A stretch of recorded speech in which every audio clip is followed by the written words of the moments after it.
Manchester City ni kama kashiwa taa nyekundu asipite msimu hapa. Ni kama traffic kasimama kasema you know what? Stop. Ratiba yao imekaza sana bro. Mechi 6 zijazo kuanzia mechi ya leo na Real Madrid. Okay, anakutana na Real Madrid leo. Akitoka hapa anakutana na West Ham. Akitoka na West Ham anakutana na Real Madrid second leg.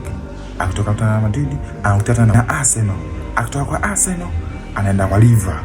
Akitoka kwa Liverpool anaenda kwa Chelsea. Akitoka kwa Chelsea anaenda kwa Arsenal. Bro, this is insane schedule. Na hapo game 2 Guardiola kapigwa spa, kapigwa ban hata kuwepo. Mechi na West Ham na mechi na Chelsea.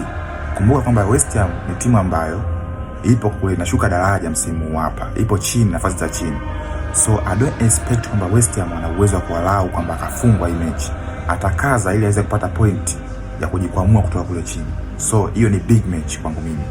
So ukiniuliza Guardiola ana uwezo wa kusurvive hii earthquake, nasema ndio ana uwezo wa kusurvive, lakini I don't see kwamba ana uwezo wa kuchukua Premier League, ana uwezo wa kuchukua UEFA msimu hapa, kwa sababu Arsenal is going to take everything, UEFA, Premier League, Carabao, Emirates Cup.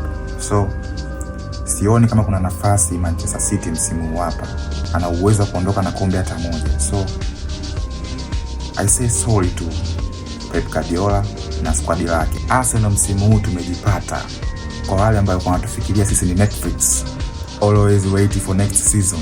Bro, you better love what you see. Kwa sababu tunaenda kuwashangaza entire world. Tunaenda ku shut down everything. Wale wote ma haters Manchester United wanani, bro, it's gonna be sitaki kuongea sana. Let us wait.